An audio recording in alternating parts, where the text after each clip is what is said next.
କରି ଢାଳିବି। ଢାଳିବା ଫଳରେ ମୁଁ ସାବୁନରେ ହାତ ଧୋଇଲି। ବୁଝିପାରିଲ? ଦେଖ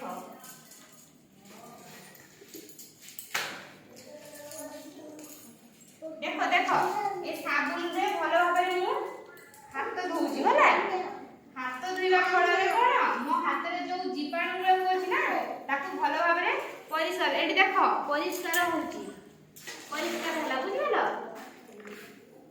ଦେଖିଲ? ତମେ ମାନେ ଜଣେ ପିଲା ହାତ ଧୁଅ, ଟିକେ ଯଦି ହାତ ଧୋଇଲ ନିଅ ଧୁଅ, ଖାଅ ଦିଅ ମତେ ସାବୁନଟା ଦେଲ, ଏ ଧୁଅ ଆସ୍ତେ ଆସ୍ତେ ମୁଁ ତଳକୁ ଠିକ ଠିକ ହାତ ଧୁଅ। ହଁ ଘଷ, ହାତ ଦୁଇ ହାତ ଘଷ, ଠିକ ଠିକ ଆସ୍ତେ ଆସ୍ତେ ଆସ୍ତେ ଆସ୍ତେ। ବାସ୍ ହାତ ଧୋଇଲ। ହାତ ଧୋଇ ସାରିଲା ପରେ କିଛି ଫଳ ରଖୁଛି। ବୁଝିପାରିଲ? ଦେଖ ଏଇଠି ମୁଁ କିଛି ଫଳ ରଖୁଛି। এই ফলକୁ ତମେ ତ ଇଏ ଫଳ ଆଣିକି ପୁଚିକି ତମେ ମାନେ ଖାଇଦିଅ ନା। ନା ଫଳ ଆସିଲେ ଏଇଟା ଯୋଉ ମାର୍କେଟରେ ବିକ୍ରି ହୁଏ ନା ବାହାରେ ସବୁ ଥାଏ, ସେଇଟା କିଛି ମଇଳା ସବୁ ଜମି ରହିଥାଏ। ବୁଝିପାରିଲେ? ତାକୁ ଭଲ ଭାବରେ କିଛି এই ପାଣି ଢାଳିକି ତାକୁ ଭଲ ଭାବରେ ଧୋଇବ। ବୁଝିପାରିଲ? ଫଳ ଧୋଇକି ଖାଇବ। ସବୁ ପିଲାମାନେ ଫଳ ଧୋଇକି ଖାଇବ ତ?